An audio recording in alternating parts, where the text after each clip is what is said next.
All right, welcome back to Texas A&M Aggies Live, part of the Voice of College Football Network. I'm your host, Cameron Honesty, joined as always by my co-host, Cannon Torres. We are coming at you with a lot of, takes and opinions and everything going on because we're kind of in a lull state right now with the transfer portal. Obviously, A&M added 17 players over the last 2 weeks. Portal opened, I think it was January 9th, and then closed last Friday, I believe. Correct? Yes. Yeah, I keep saying it's been a fast days ago. It's been a fast month, so I mean you gotta lose track of time. We also have we're going to talk recruiting as well. A&M hosted a long list of 2027 prospects and 28 guys that we're keeping an eye on. Obviously, that coaching staff is very busy this month. There's a lot to discuss, but it's been an interesting week overall to start because obviously we had the national championship game last night, which Indiana and second-year head coach Curt Cignetti defeated the Miami Hurricanes in Hard Rock Stadium, one of the craziest and most exciting and really just entertaining national championship games we've had in a while. You remember we had that dud of like Georgia just beating the crap out of TCU a couple years back. So we've had some bad games, but with the new college football playoff layout, you're getting really the best teams coming at you and facing each other at the end of the year. So incredible feat for Indiana, obviously getting their first national championship for a program that nobody thought they'd ever sniff even the playoffs. Could you ask someone basically 2 years ago now, maybe the random Indiana fan saying, hey, in 2 years, in January, you're going to win a national championship and go 16-0? No. No, yeah. I mean, you could ask a Miami fan that too. And I mean, based on, the early years with Mario Cristobal, they'd probably tell you no as well. Yeah, so both of these teams would tell you you are a raving lunatic. And now look where we are. Yeah, it's crazy. And I mean, we're in this new college football landscape, the transfer portal, and we're guys like Curt Cignetti, who's a great coach, obviously. But, even after the game, he kind of laid out like this is a culture thing. This is a coaching thing. This is based, hiring great coaches around you to call the plays and recruit and really bring the best out of these athletes. And again, this was a roster filled with 3-star guys who weren't seen as blue chip prospects coming out of high school, a lot from the transfer portal. I think the average age was like 24 years old or something like that. So like a veteran team, almost like an NFL roster. And, there were moments in that game where Miami had a chance to win. And because of quarterback Fernando Mendoza putting his body on the line, putting everything on the line and making clutch throws, and his wide receivers Charlie Becker, who just, incredible story, 6'4", a guy that almost every program would want because he can grab those 50-50 balls, made 2 clutch catches, and Indiana took home their first national championship. So very, very exciting football. So football is over. We got, 200 plus days till kickoff for the 26th. Very, very, very sad to wake up this morning realizing we got plenty to talk about, obviously. So you want to introduce our guest for today? Yeah, we have a lot to talk about. We obviously covered the portal last week, but we felt like our insight and our view on it wasn't enough. So we got a third party to join us tonight. So Jackson, come on up. So Jackson here is we'll actually let him introduce himself. Yeah, my name is Jackson Calloway. I've run AggiesToday for a long time, but a lot of people know me. I cover Texas A&M for On3’s and Rivals. Yeah, awesome. So you've kind of had this perspective like we have covering the A&M program, the wins, losses, the one loss they did have in the regular season, and now going into this transfer portal. So we thought, what better way to get another person's view on it than have you in here tonight to cover what the Aggies did in the portal, whether it was a good thing or a bad thing. They took certain players, maybe even some losses that might hurt them in the long run. Maybe it's different. We've covered it last week on our show here. So now that you're here, we definitely want to get your thoughts on it. So Cameron, where do you think you want to start off with this one? Because I think that with the, 2-week-long process of the portal being open, we saw a lot of players. I think it was over 6,500 players in the FBS alone enter the portal in that time frame. And we're still seeing the effects of it after the portal has closed. We have talented players flying off the board, and now it's kind of dwindling down. And it looks like A&M is done. I think we are in agreement now. Maybe Jackson can shed some light that we feel like the Aggies have completed what they wanted to do in the portal, sought the players that they wanted, and are now here. So where do you want to start, Cameron? Is there a certain player you want to start with? Really just an overview, because I think, and I do agree, I think all of us agree, they probably are finished right now. There could be some names, obviously Jackson can kind of clue us in on that later, but at the same time, they needed to address pretty much every position. I mean, outside of really quarterback and running back, which they could add another guy there, but it wasn't necessary because you do get Marcel Reed back. You do have guys like Brady Hart, who this program's very high on, that will likely be the number 2, barring any changes this spring.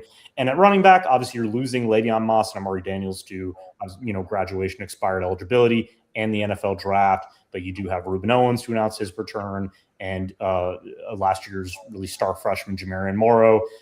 Tiger Ridden is another name. And then obviously the incoming freshman, KJ Edwards and Carson Baker, who are very intriguing prospects, especially KJ Edwards, who is going to be a big name we'll probably end up talking about as the season gets closer. But we could really focus on any area. Obviously, personally, I'm really high on where the secondary is right now, making those additions with cornerback Ricky Gibson.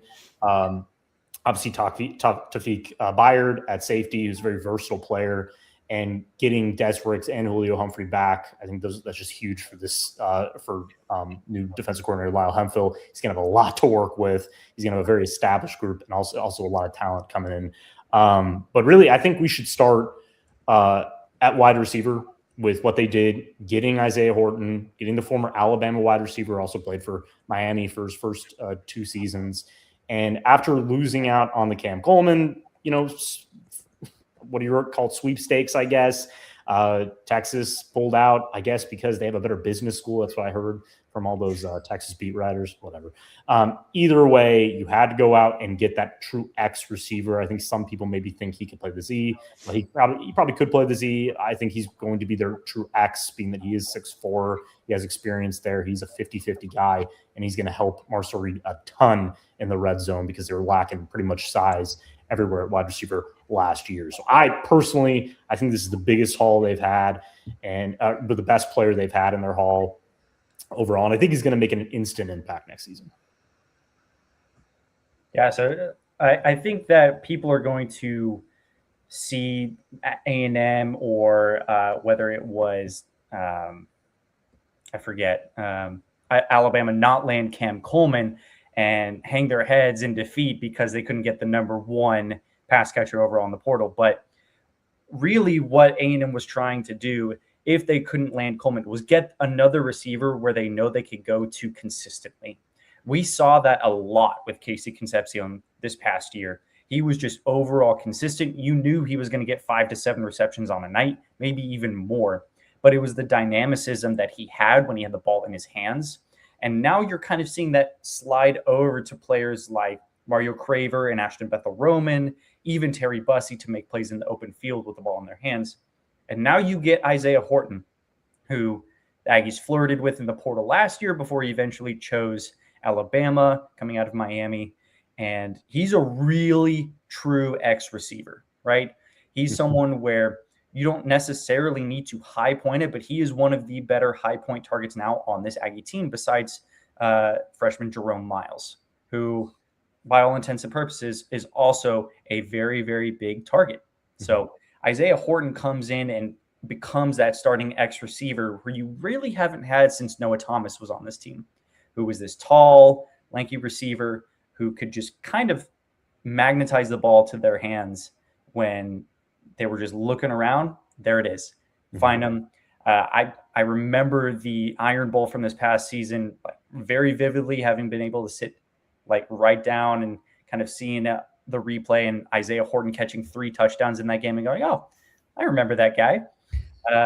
But now that he's with A&M, I think that they finally have this this trio of just a dynamic receiver in Mario Craver. You have a real true X high point wide receiver in Isaiah Horton. And whether you want to slide Terry Bussey or even Jerome Miles in there, or even Ashton Bethel-Roman at that Y spot, then you really could just find a big avenue of success this next season. Yeah, now my last point was, obviously when Mario Craver re-signed with his team, you knew you were getting this speed demon, this guy who's probably going to have another career year. He's going to be on every NFL scout's radar based on his fit in the NFL, even though he is 5'9", and I think maybe 170 pounds. He's not the biggest guy, but again, I mean, it was the one big catch he had on the side down the sidelines where the camera actually missed him because he was so fast. So people see that. They saw on the national stage and went, this kid's going to be incredible next season, because you do know that while not a lot of people know that what Holman Wiggins is going to do, I think it's going to be pretty similar to what Colin Clem is doing. I don't think he's going to go away too much from that. We've discussed he's going to add his own wrinkles to this offense, and his background with working with some of these elite wide receivers is why you put him in this job, in my opinion, because he can get the best out of them. Obviously, one of them won the Heisman. So during their time at Alabama, who's now with the Philadelphia Eagles. So when you have that pedigree, you just need to get him elite pass catchers, and everything should work out. Because I think Marcel Reed, again, we could spend the entire show talking about Marcel Reed and what he needs to do and how he needs to improve. But in that aspect, getting great players around him, getting him more size to pair with that speed, that's going to help him progress. Mm-hmm. And I think even looking back to last year, I think one thing that popped out on the tape is that it didn't feel like there was any target for Marcel to where he could just kind of throw it up there and hope that they'd make a 50-50 ball. I think Casey was phenomenal in that aspect, especially for his size. But when you look to the tight ends, like last year, I don't think that they had that guy that Casey probably had a ton of faith in. I think Theo was great at times, but he also had some pretty bad drops, especially when open. Nate Borkesher was awesome, but a lot of the time, again, his focus was blocking for the most part. But I think Horton brings a very familiar, like him and Marcel have played together before. They're very familiar with each other. And so being able to have that previous chemistry while bringing in, and we talked about it quite a few times on our board, but going into the offseason, I don't think many people saw receiver as a need, more of a luxury, but for the staff, they really wanted to bring in an X, because I think Holman Wiggins kind of recognized the fact that they really needed a big body on the outside to go make these plays. And I think in the red zone specifically, it'll really open things up, because I think, you saw it in the Miami game. I think you saw it in the Texas game. When they got into the red zone, they could really bunch it in inside, because there just wasn't a whole lot of playmaking on the outside with the big receiver that could make them pay. So I think that's a really good addition for A&M.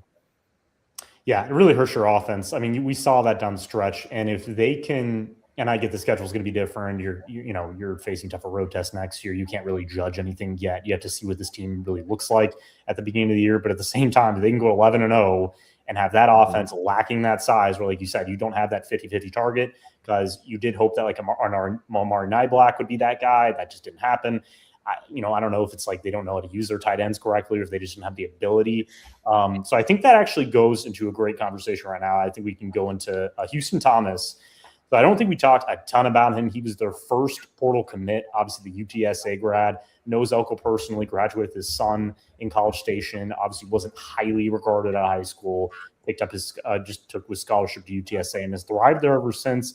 Is a big target. I think he's 6'5".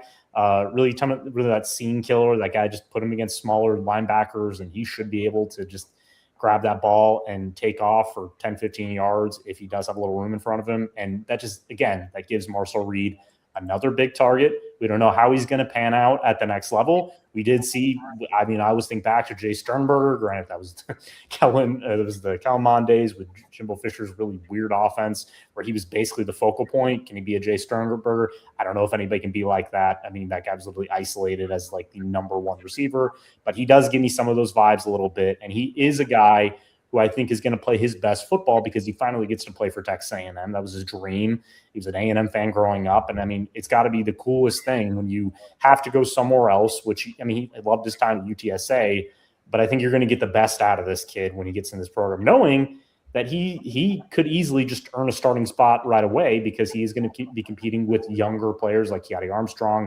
Obviously, Mike O'Reilly coming back is big for their blocking game, I think. I don't know if he's going to be a wide receiver type of tight end yet. We kind of discussed that a little bit, but there's still time for that. But having a guy like that now come in here really solidifies this tight end room. Obviously, Richie Anderson is another guy who we discussed a little bit, so we can kind of place him in this conversation as well. But do you think they did a good job at tight end? Because I'm very high on those guys. I'm higher on Thomas than Anderson, I think Anderson is really like maybe your Nate Berkshire type of get in a way. So that should be higher on him because of what Nate Berkshire did. But at the same time, I really feel that Thomas is just going to be really solid. I think he has a solid floor. Let's use the scouting analogy there. Yeah, and I think for A&M, I think in the portal class, looking at it, and I had a discussion about this the other day with somebody. I think when you look at what they got out of the portal, probably doesn't flash as much as you thought it would. Heading into the offseason, I think coming into the offseason, I probably believe that they were going to go get a big time tight end in the portal. For whatever reason, I don't think there was a big name tight end that ever entered into the portal. But I think for A&M, I think when you look at Houston Thomas, that's probably your receiving tight end for next year. I know that they're very high on Caleb Tafua, who's going to be an incoming freshman. There's 3 incoming freshmen, I think, at tight end. And, you have Caden Johnson also making that transition from quarterback to tight end next season. So I think that's going to be a developmental year for him. And so I think you kind of look at the room. Keanu Armstrong is obviously a guy you mentioned. I think that he's going to be a guy that's going to factor into that equation in some capacity. But I think Houston Thomas is probably your vertical threat as a tight end. He's a good player. I think with all the familiarity in College Station, I remember getting a text and saying, like, picking up Hugh is such a big addition because of what he can bring to the offense. And, there's a lot of confidence that he can kind of bring a little bit more of that vertical game than the previous tight ends could. I think Theo was probably your most vertical tight end last season. And still, again, like we kind of go back to it, I think it was very inconsistent. I think he obviously left to go get more consistent targets, but I think that when he was in College Station, he didn't make the most of those opportunities in College Station. So kind of getting a guy like that, experience, like you said, a bigger guy, very physical, familiarity with the staff and the system is going to be big. And then obviously I think Richie Anderson is a guy. That's one that kind of shocked me a little bit because that's not someone I had heard coming into the portal. That's not somebody that I heard much of after entering the portal until they kind of really locked in on him. And he was on campus and like, this is a guy we're going to really go for. Like, this is someone that, when we speak to people who've been around Rich a lot, this is someone that they rave about. Very physical. When you look at the PFF, I can't remember off the top of my head. I don't have it pulled up on me. But he's an inline blocker, very similar to Nate, as you mentioned earlier. And he's kind of that physical guy that can kind of set that tone on the edge and kind of help you in the passing game, the run game, whatever it may be. But he did have 3 touchdowns, 300 receiving yards last season. So he kind of brings that dual threat aspect to it as well. Very similar to Nate because he could also catch the ball. So I think in that fashion, as I said, it isn't the most flashy 2 additions at the tight end room and probably as you expected coming in the offseason, but it's the 2 guys that A&M wanted the most. And I think to me, that's what kind of speaks and kind of gives me some confidence in that group coming to next season because those are the 2 that they locked in on early and they were able to secure great reviews from all their previous stops. And so I'm pretty excited about those 2. Yeah, I think that it's funny when I first mentioned Houston Thomas to someone in my family, and then my girlfriend behind me says, wait, I know Houston. Just that kind of familiarity with College Station in its entirety, because a lot of people love a hometown story. I mean, we saw it last year with Nick Skirton. I mean, it kind of blew up and all of A&M kind of rallied behind that. So if this could be another story like that, I'm all for it. But what you said with not many people knowing what Richie Anderson can do, I believe I may have seen the exact same PFF grade floating around either socials or wherever else, that Richie Anderson was that inline blocker that they were looking for because they knew how much of that skill they were losing with Nate Berkshire.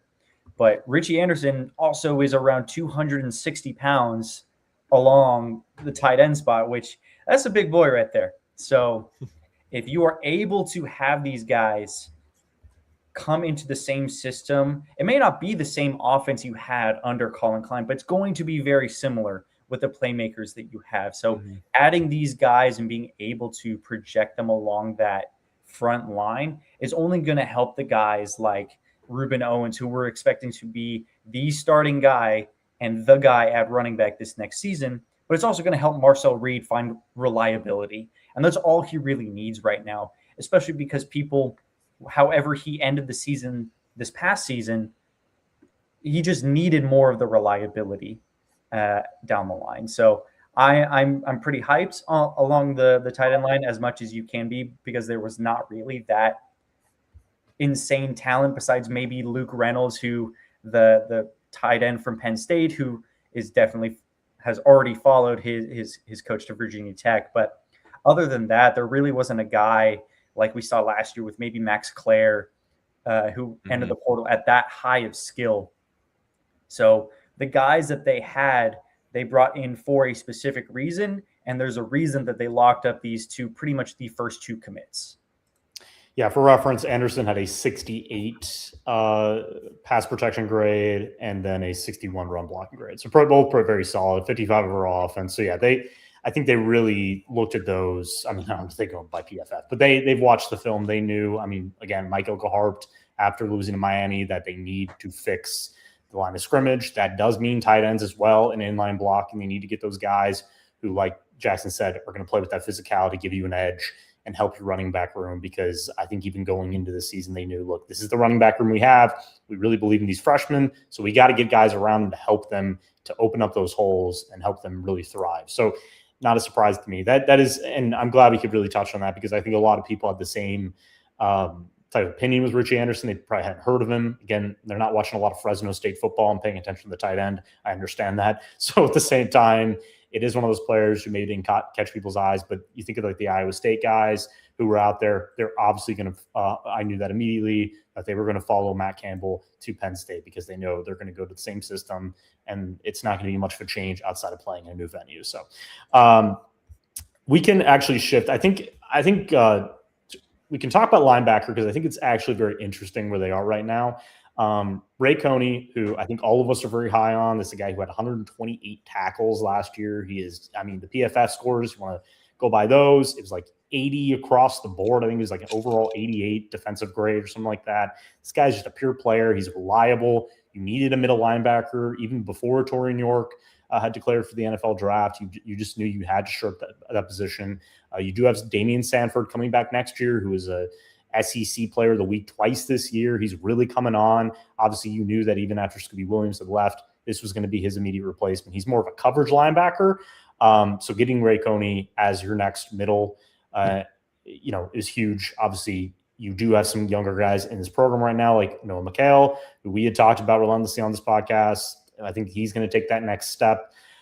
But again, I think, we talked about the run defense. I think it starts up front, obviously, with your defensive tackles. You got to play just, better football up front.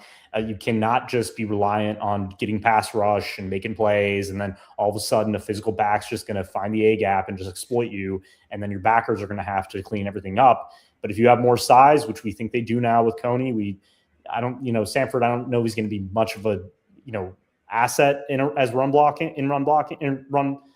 stopping. I can't speak today, guys, but you know what I mean. So you did want to get more physicality. You wanted to get more size there, and I know they're done. But overall, how would you guys, outside of, we can talk about Coney, how do you guys kind of look at this linebacker room right now going into the 26 season? Yeah, I feel really good about the room. I think Coney was a really good addition, because I think, as you were saying, this is a guy that grades really highly as a run stopper. He's a physical guy. We talked about this a lot on the board as well. I hate to keep referencing the board, but I think we kept going back to, I think that this offseason we saw a very quick shift in what they're looking for defensively. And I think very quick in the first few days, like the first few acquisitions, we could kind of tell Tafik Byard, Ray Coney, these are very smart football players that are very physical and quickly get downhill and can kind of make a play. Very smart players. I think you had a really smart guy in Torian York, but at times it didn't mean much, because he can't get to where he needs to be in time, whether it was because of his athleticism, his speed, whatever it could be. I think with Coney, it's kind of having a really smart veteran linebacker with plenty of experience and kind of being able to just kind of move him up the ranks. And I get the worries about maybe taking a Tulsa guy. We've seen A&M take guys from lower schools and make tremendous impacts already. I mean, just off the top of my head, I think that Cassius Howell is obviously one. I think that's the most obvious guy. But I think you look at BJ Mays, who they got from UAB, and won them a game against LSU, ranked at home. they've gone out and got these guys from the lower ranks, and plenty of other schools have done the same thing. A&M has just also developed these guys, and they've also been a big part in proving that the jump really isn't as always. I think people, when they see that jump be made, like, okay, that production is probably going to drop by 50, 60%. It's never really that severe. And I think that we're starting to see that shift now where A&M's kind of finding these guys at the lower levels, and they found a few guys last class. They found them in the first class as well for the transfer portal. But I think Coney is a guy where you go and get someone who fits every need you have. I don't think he's necessarily your sideline guy in the pass game. I think obviously Damon Sanford can be a guy like that. I think Noah McHale is probably your best guy in that part of the game, just being able to drop into pass coverage and make those plays. But I think with Coney, it's like you just fill a need that you needed to get a really smart football player who's experienced, can stop the run at a high level and is very physical. Because I think last year specifically, A&M defense, I think that they lacked the play-to-play physicality that they really needed to wear down these offenses over the course of the game. They had a great front, but I don't think the physicality was there. Yeah, if you can't get it done at linebacker, I mean, we've seen that in the NFL right now. I was actually listening to a Locked On Cowboys, actually, shout out to them, talking about just, Dallas's linebacker issues. And it's true, though, like linebacker covers up a lot of bad football defensively. We think back, I think Sean Lee was the best example for the Cowboys back in the day. You took him off the field, Cowboys defense is horrible. You put him back on there, they're making plays after the play. So it's just incredible how important that position is, because I think they will have a decent front. I do think we're going to get into, obviously, Anto Saka and Ryan Henderson and some other up-and-coming guys. But I think they will have a pretty good front. But if you have even better linebacker play, this defense combined with that secondary is going to be much better. I think Jordan Lockhart is another guy that I think not a lot of people are talking about. I think he does have that sideline-to-sideline ability as well, as long with,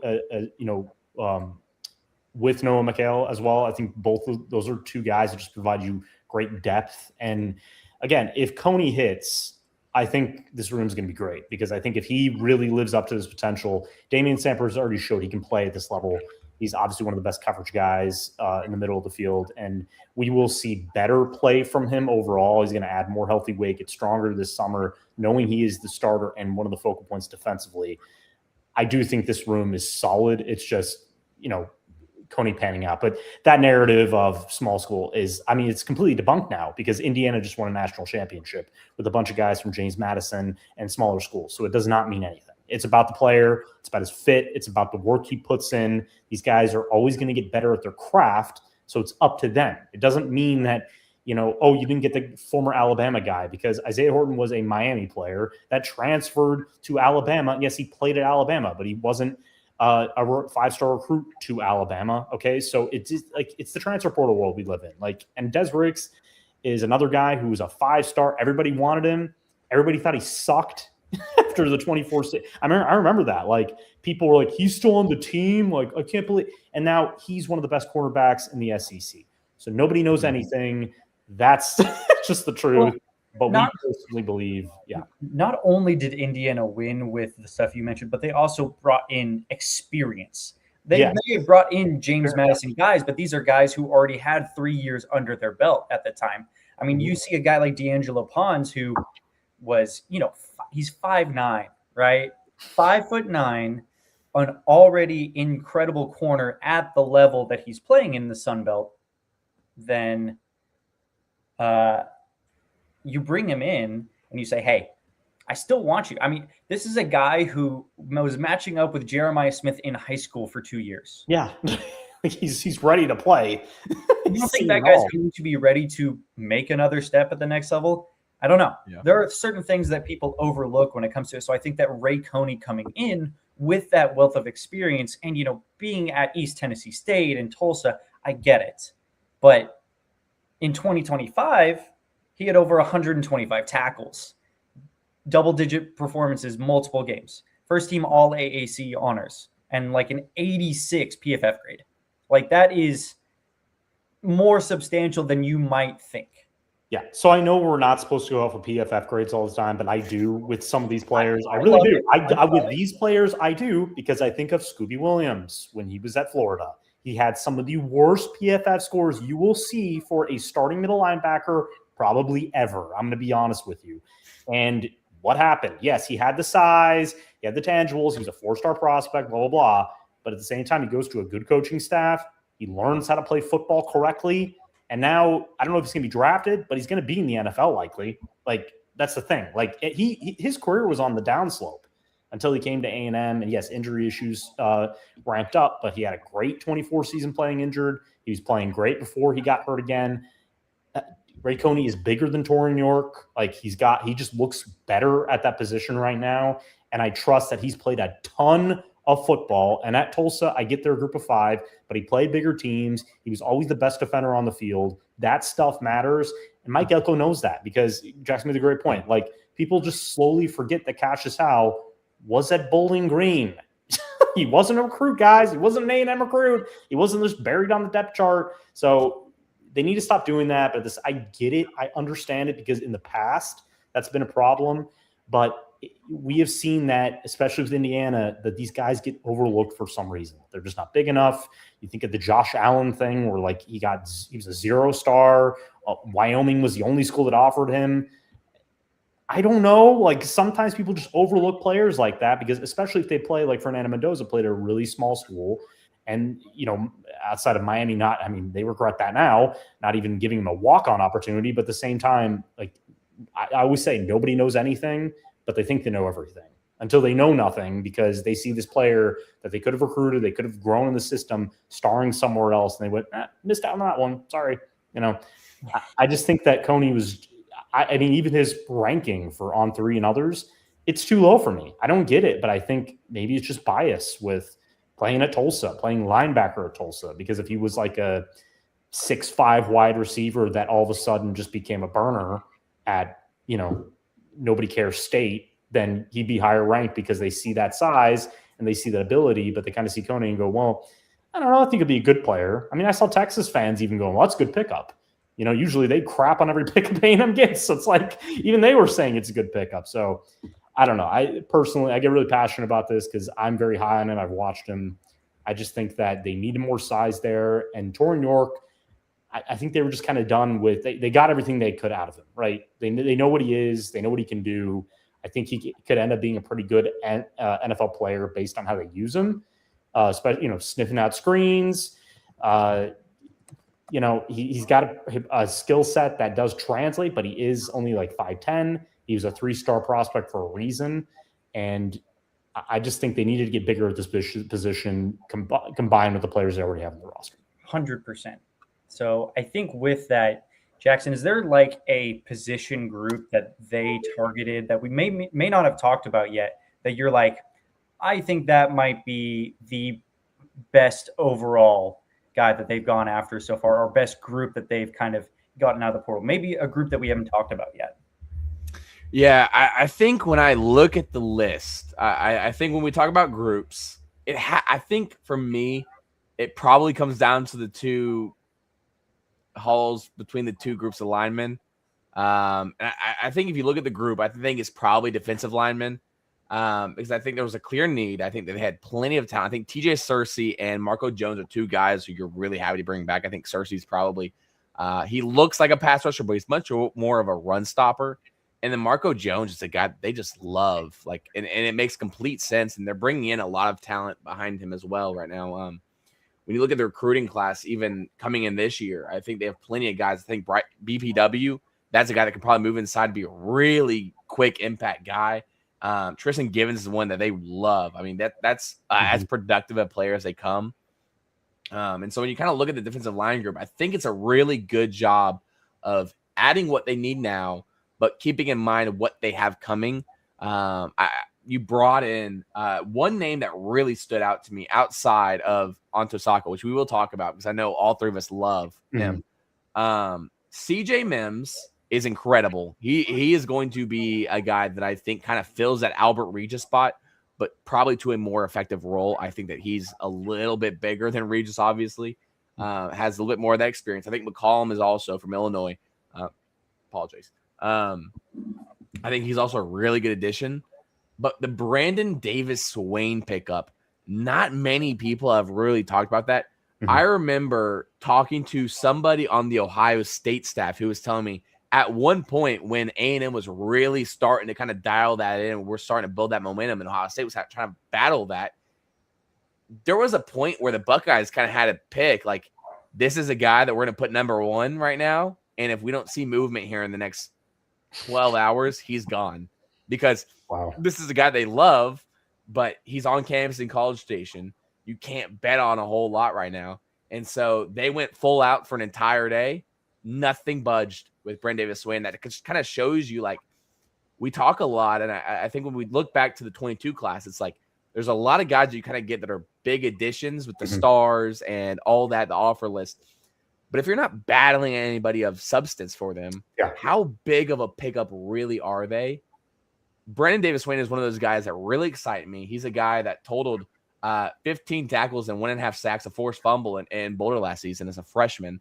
Those stats may not stand out, but when you kind of look at the unit there and look at the film, especially for a nose tackle where you can't really gauge it off of numbers on ESPN, this is a guy that I think the staff really keyed on early, and that they were able to win over the national champions of last season. That's a guy that I think completely moved the class. And obviously, Saka is a guy that I think could be a first-round draft pick. That's someone that NFL scouts believe right now is going to be a first-round draft pick next season, especially with the development from Tony Gerard-Eddy and Elijah Robinson and the entire staff there in College Station.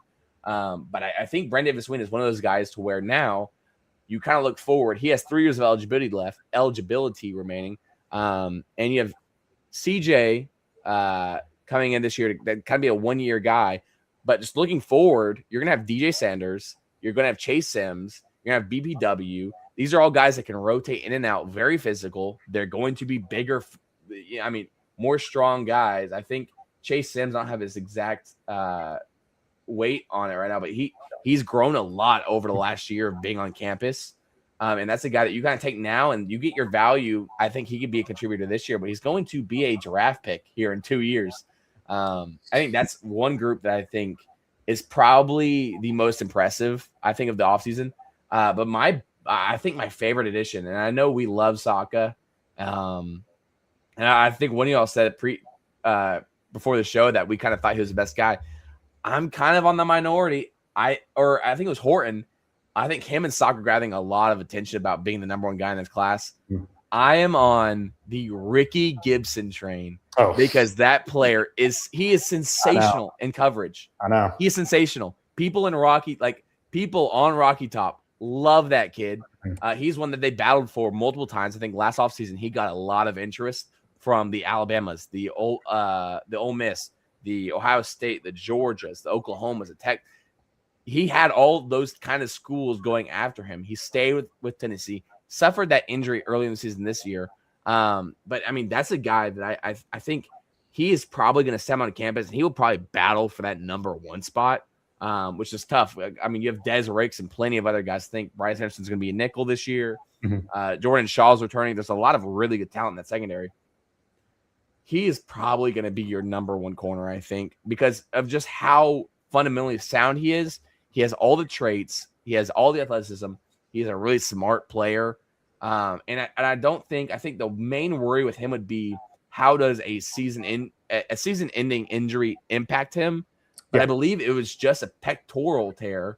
And so I don't see that being a long-term delay on his development or holding him back in the way a torn ACL would or a torn Achilles or whatever it may be.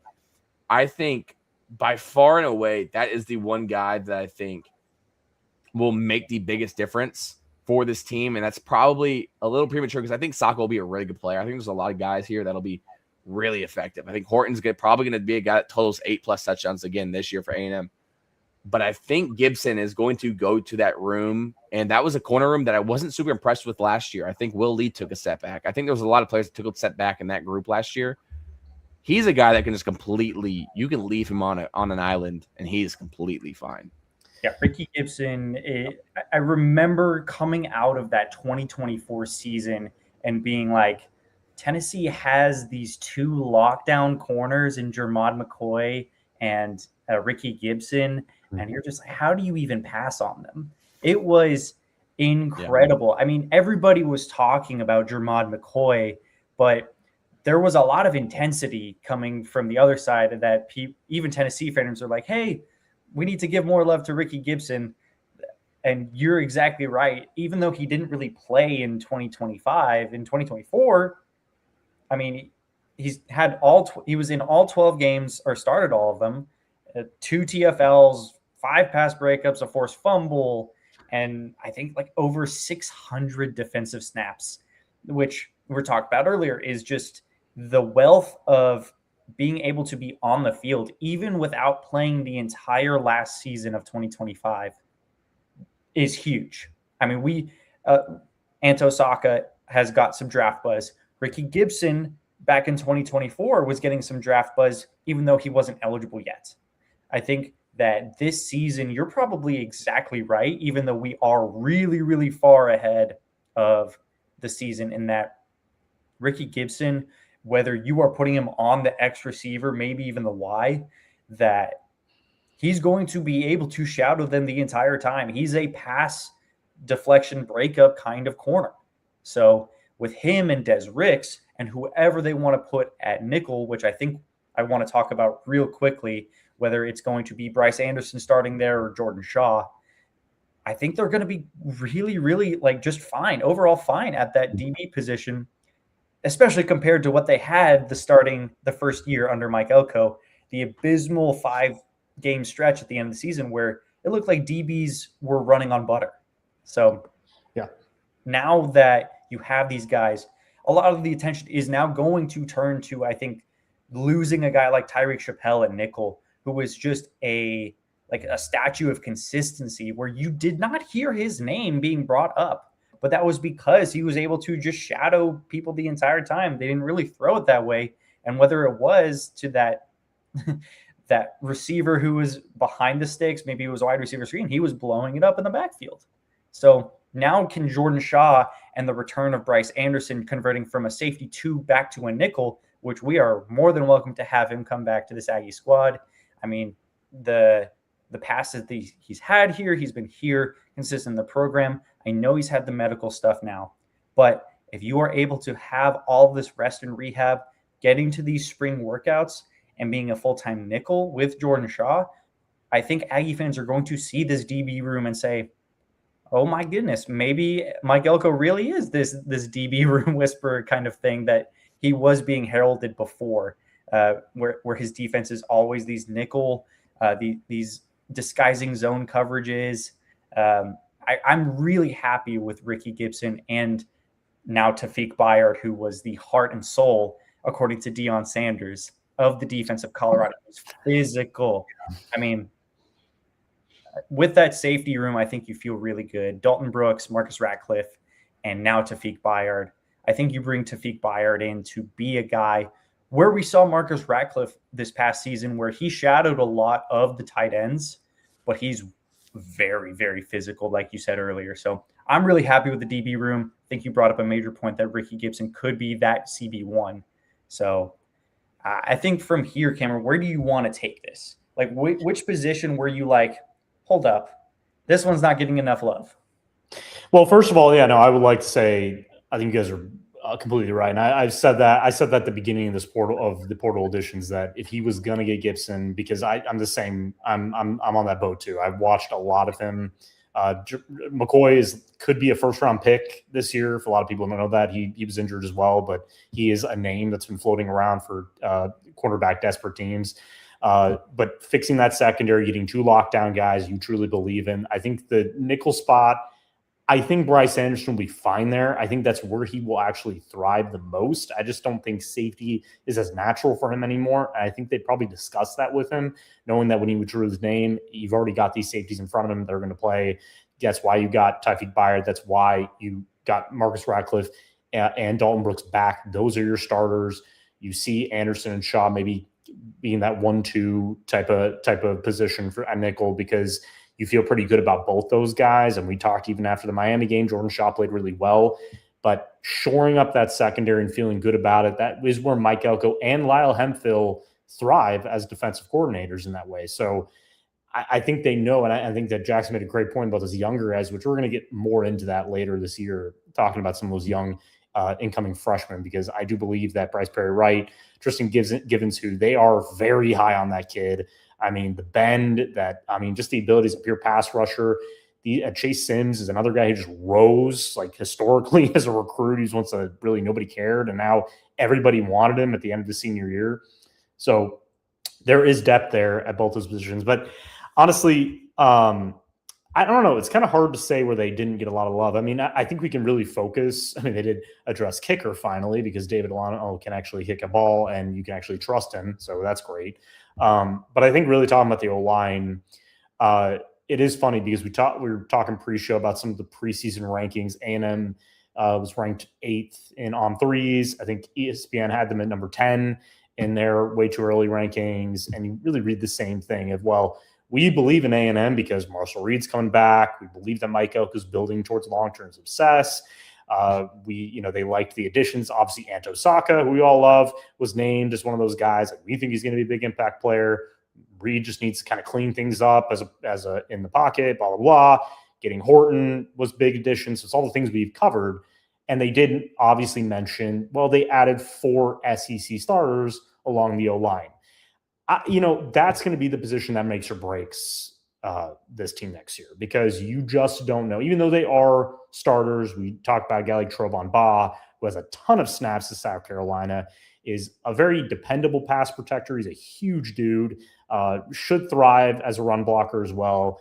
But when you lose 4 starters and one of the better rotational right tackles, I mean, that's a huge amount of departures, to the point where Adam Cushing is going to have to coach very, very well, have the entire summer to get these guys in the system and really understand, what they're looking for and where their strengths are and where each of them fit. Because we talked about it, I think last week, trying to think, like, Tyree Adams, like, where's his best position? Is he more of a left tackle or is he more of a right tackle? I'm blanking right now on the Alabama. You're muted. Yeah, Wilkin Formby. Who could play left tackle. Maybe that's his more natural position. And then you kind of look at the guards right now. You've got guys like Ashton Funk, who I believe is probably going to be the backup center to Mark Naboo at this point. Blake Ivy is another name that could probably play. He could easily start at right guard based on the progress he's made this summer. But at the same time, is this a situation where you went out and got those starters immediately because you just wanted to slot them in because you already know Cohen Eccles, you recruited him? Obviously, when Jimbo Fisher got fired, he changed his mind, went to LSU, started for them last year at left guard. Again, Chase Basantes is gone now. You could just slot him in there. You could literally just slot Trovon Baugh at right guard, and then at right tackle, probably, like we said, it's either going to be Formby or Tyree Adams. And you feel good about that because these guys have played. They have SEC experience. But we've seen that happen in years past with a lot of these teams that have patchwork offensive lines where they just have to go get former starters. You know how hard it is to replace tackles specifically, especially left tackles. Trey Zune was one of the best left tackles in the country last year. He's the highest rated pass blocker for PFF. So losing that, how much is that going to affect them? I think they really need to figure out that spot. And I think the biggest name, and we can kind of discuss that now, is Lamont Rogers.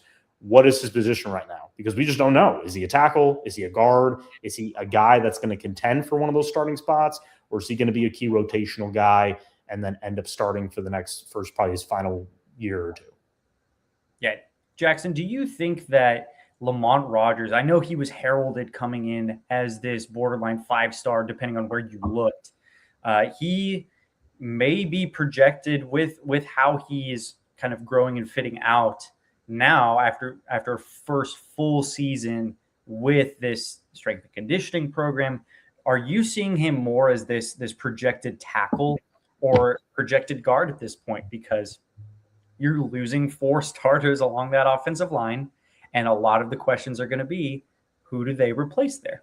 I think you went out and got Tyree Adams and Wilkin Formby for a reason, don't get me wrong, but are you projecting Lamont Rogers to make his case for a starting role somewhere? You are muted as well. Muting everybody. I normally don't mute myself, but I was taking a sip a second ago, so I went ahead and did that. I think we'll just do the rest of the show on mute, and we'll see how people like it. You sound like it. Yeah. Yeah, we'll do something new here.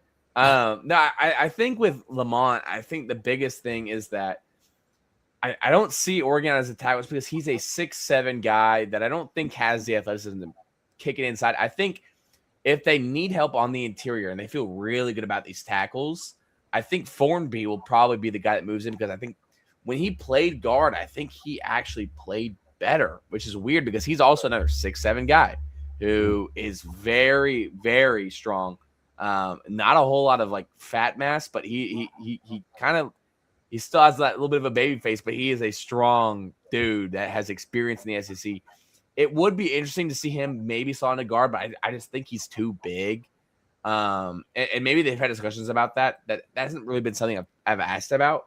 But it will be interesting because I think guard is probably where I have the most concern. Not because that there's any lack of talent, but I think guard, like tackle, you have Tyree Adams, you have Formby, you have Lamont Rogers, you have Borden. There's so much talent there. And I think the only reason I don't believe that a whole lot of them could slot outside of Formby is just they are huge humans.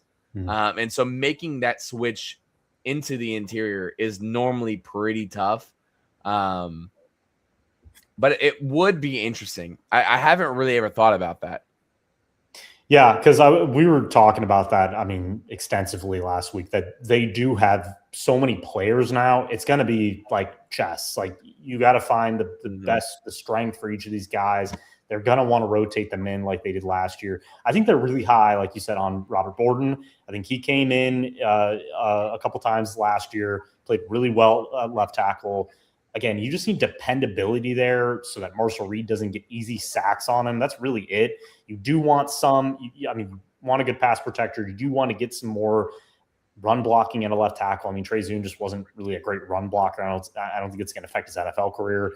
I think he's probably going to be a center at the next level, to be honest with you. But at the same time, fixing the trenches it was kind of funny when Mike Elko was talking about that after the game, because this O-line had been heralded all season, and he was kind of talking about it like they were bad in a way. It was kind of funny. It's like, man, we're really bad up front. We really need to fix this. And I think he was kind of talking like, well, these guys have been playing for us for a very long time. They were obviously one of the oldest O-lines in college football. They had a ton of experience. They were consistent. They were more than good enough. They kept Marcel Reed clean for the most part. But at the end of the year, you played more physical teams and just got bullied up front. And you look at Texas, you look at Miami. I mean, this team did not look like the A&M team we had been watching all year. And really, it started up front. They couldn't run the ball. The pass protection was pretty good against Texas. I'll give them that. And Marcel Reed just made mistakes in the passing game. But they were getting wrecked in the second half against Miami. And maybe time just ran out with these guys. And it's just time to move on, get these fresh names in here, get these guys that they feel are maybe better fits in the scheme. Maybe they just feel like they're going to be much better run blockers, much more consistent, because they do want to have a balanced offense, because they wholly believe that if Marshall Reed's going to be one of the better quarterbacks in the SEC, got to run the ball. They're not saying like rack up 250 yards per game, but they don't want the games they had against Texas and Miami that were just nothing. Like, nothing happened on the ground.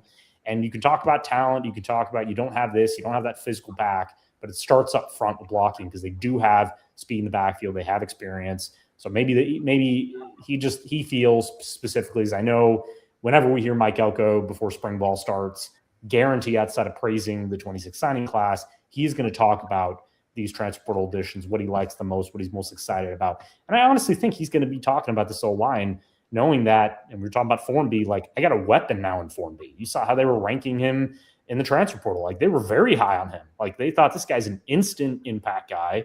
Tyree Adams, way lower, because, they kind of just see him as a tackle. He's not that versatile. It's either right or left.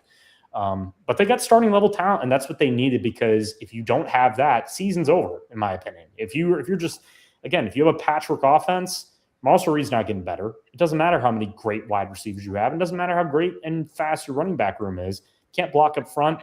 You're not going to have success. I mean, Texas, I think it's kind of funny. It's got to be interesting being a Texas fan right now, because you're so excited about Arch Manning, the way he played at the end of the year. You're so excited about Cam Coleman now, and, Emmett Mosley and all these guys. You got all these weapons, right? Can you block up front? Yeah, they got one of the better tackles, but are the guards good enough?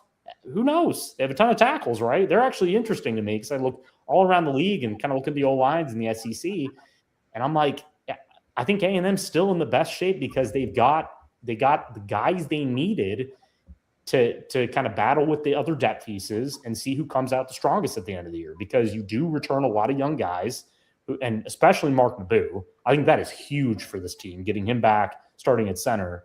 But overall, I think they're in great shape. I think it's going to be very interesting to see where these guys' position is. Like, I think Formby is the most interesting because I did, you watch Alabama tape. He was thriving at guard, but he's also very good at tackle, and he can really play adequate to very good football at either position. Yeah, it's gonna be interesting. I think, like you were saying, I think this is a really good class. It fills what you need. I think, you lost a lot to the draft, but you really limited what you lost via the transfer portal. I think you lost Theo, which is obviously, like, he's a guy who played a lot last year, but he wasn't very consistent. I think you lost Rylan Kennedy, who was a situational guy off the edge, and then everybody else, I think they were just looking for, pretty much a roster spot or playing time to keep their kind of momentum in their career going forward, and not to be complacent with just, a special teams guy here. And I think following a class that had such deep talent, I think A&M brought in guys like Samuel Roseboro and Jaden Warren and all these guys with so much upside. I think it was a really good class of kind of complementing that while also not having to overspend.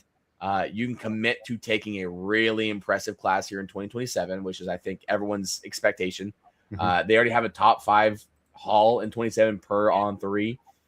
You have probably arguably the 2 best safeties in the country already committed. You're in the lead spot from multiple top O linemen.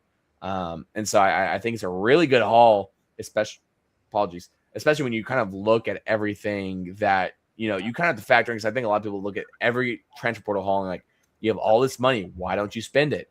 Well, we have to retain all these guys. A&M retained Dalton Brooks, Bravion Rogers. They retained Marcus Ratcliffe. They retained Mark Naboo. They retained all these guys days before the portal opened.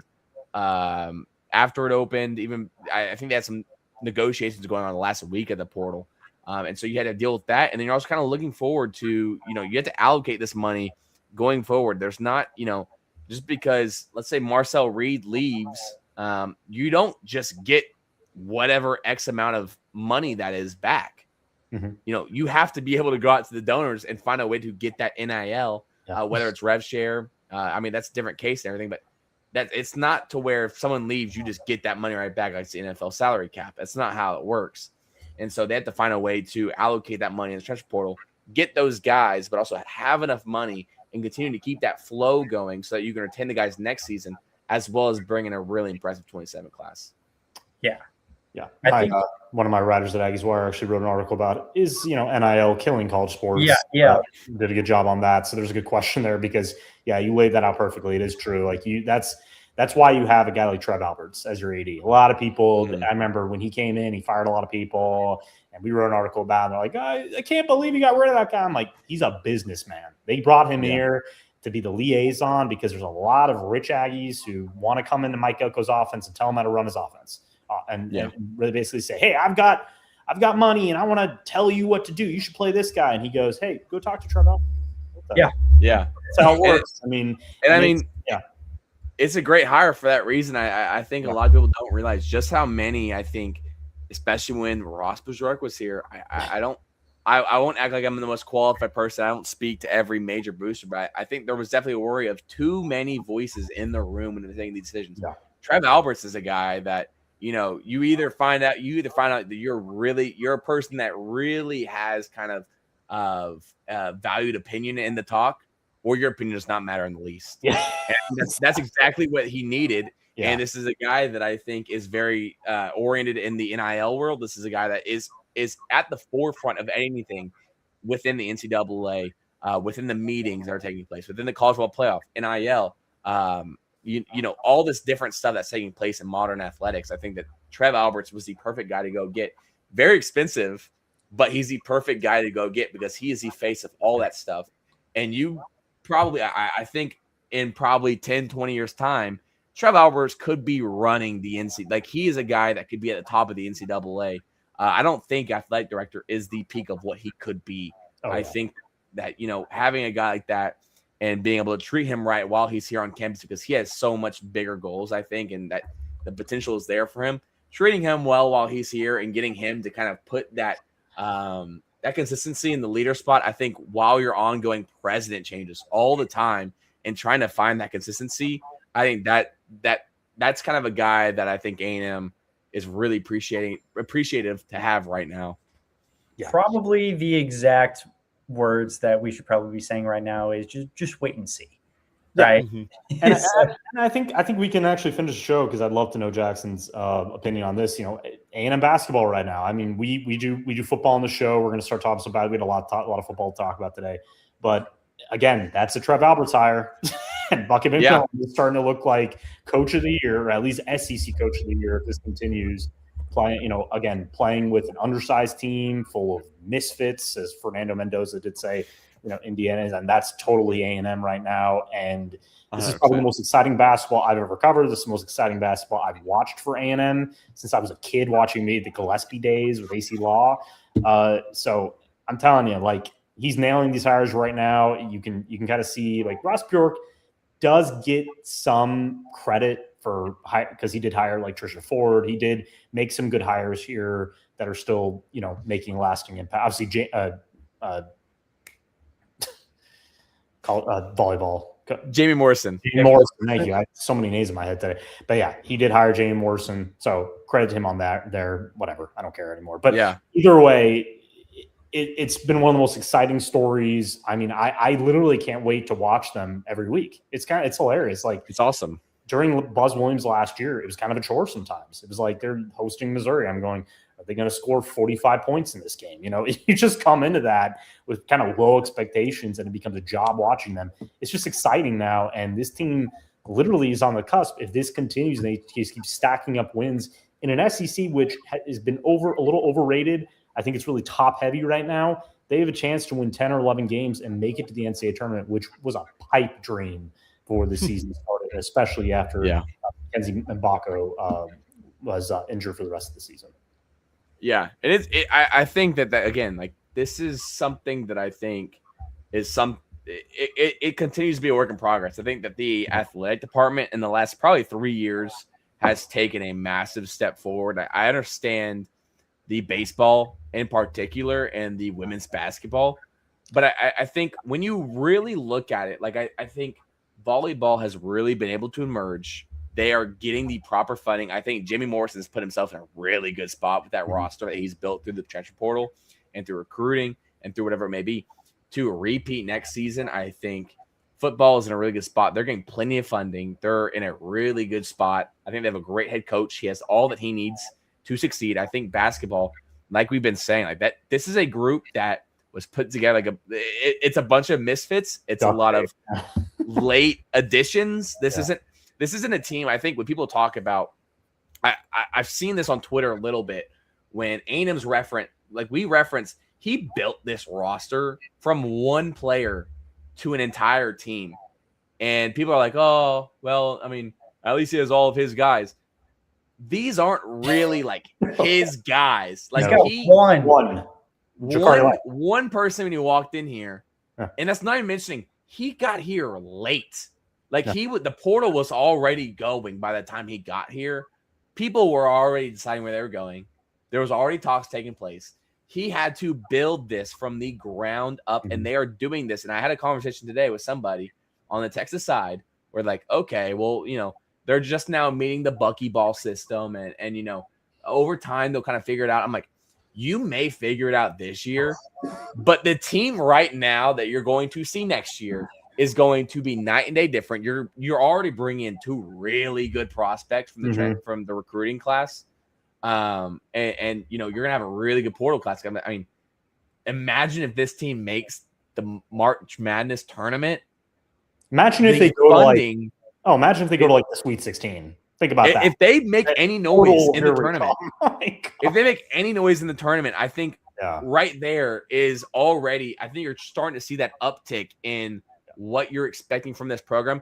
It's going to be much higher than you saw under Buzz Williams because it's easier to buy into. It's easier to watch. it's easier to kind of root for. And you're also going after bigger names. You're not being complacent with where you're at in recruiting, where Buzz Williams is going after these comfort guys and Bucky McMillan, he's shooting his shot at everybody, it feels like.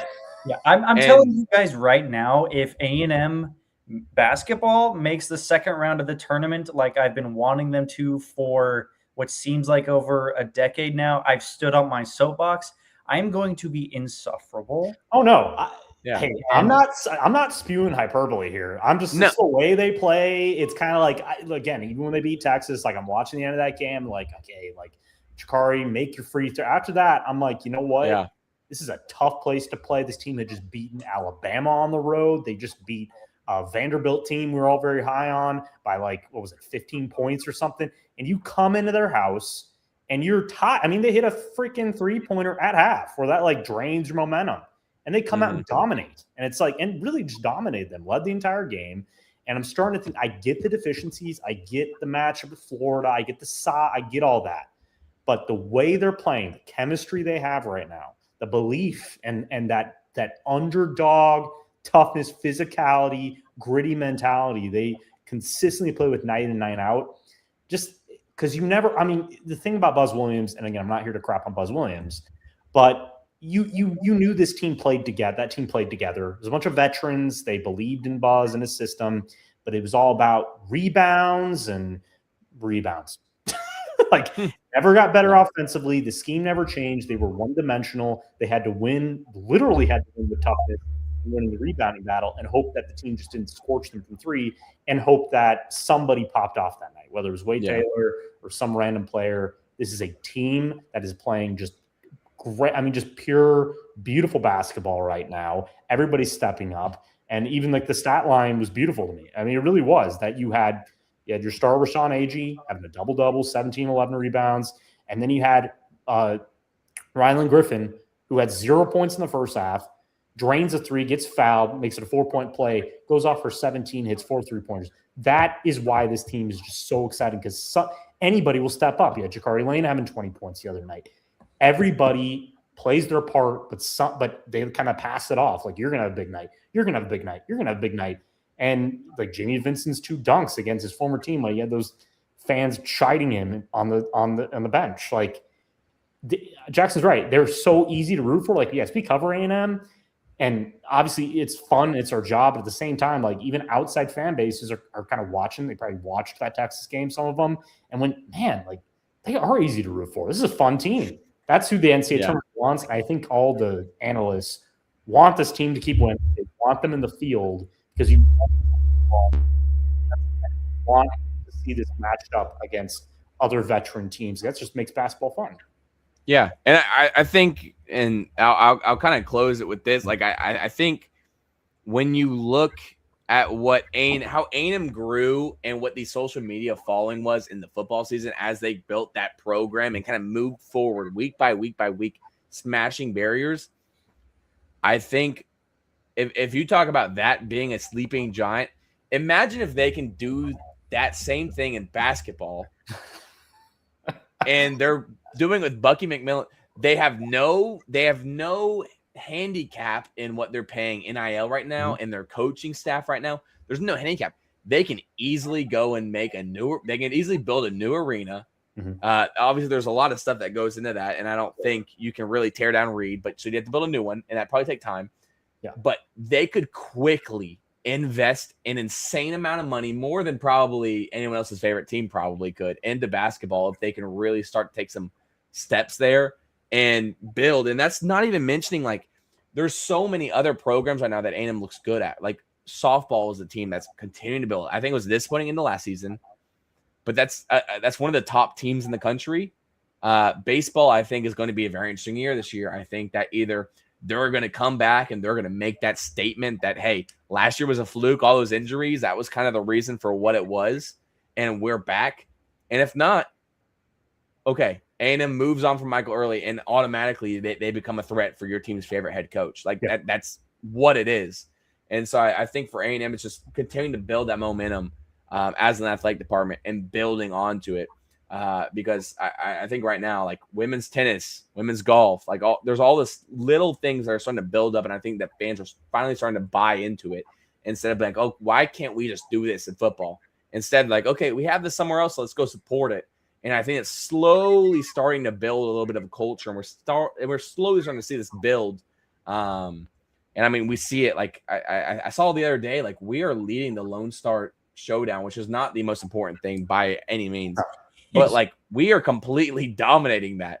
Yeah. Like our only 2 losses are football and women's basketball. And while those are both a full point, like A&M has won, I think 7 of 9 games between the 2 schools this year, which is ridiculous. Yeah. So, but there's going to be there's people who just think football, it's all that matters, just the dominance there. So we'll see. Hey, it's in Kyle Field this year. So we love it. We'll see. We love it either way. And Jackson, we are very, very appreciative of you coming on the show tonight. Your perspective is very valuable. Yes. Very much invaluable to us as ego boost. Yes. I'm sorry. We'll refrain now. But for all of the people listening and watching later on, where can they find you? Yeah, we're on Twitter, we're on Instagram, we're on TikTok. Aggies Today, everything. But we have Kenan over at Aggie Yell occasionally. He helps us with the basketball coverage. So if you want to see either of our pretty faces, go there. And then obviously I'm very familiar with Cameron, so I'm sure I'll be back here as well.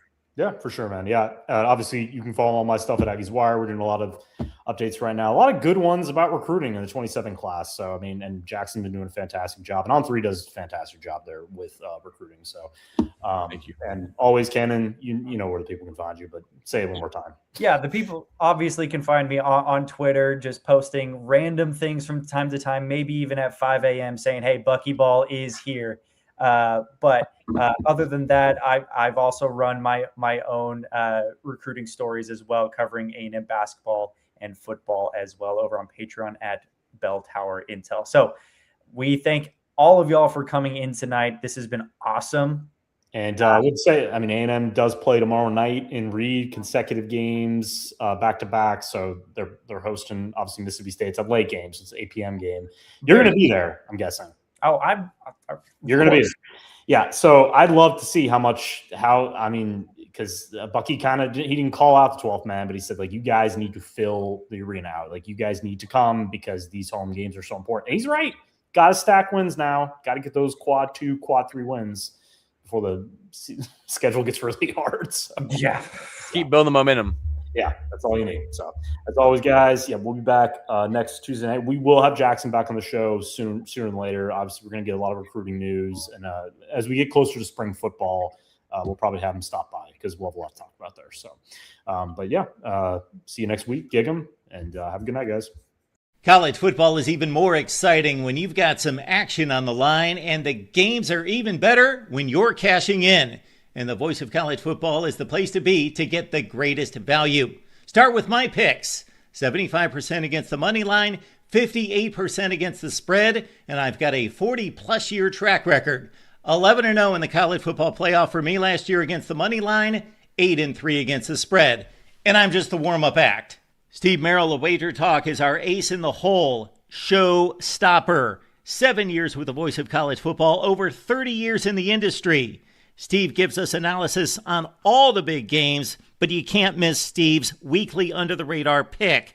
28-12 against the spread the last 3 years. You also get picks from some of our top analysts here at the Voice of College Football, including Corey Bratta, Matt Zemek, and Steve Dace.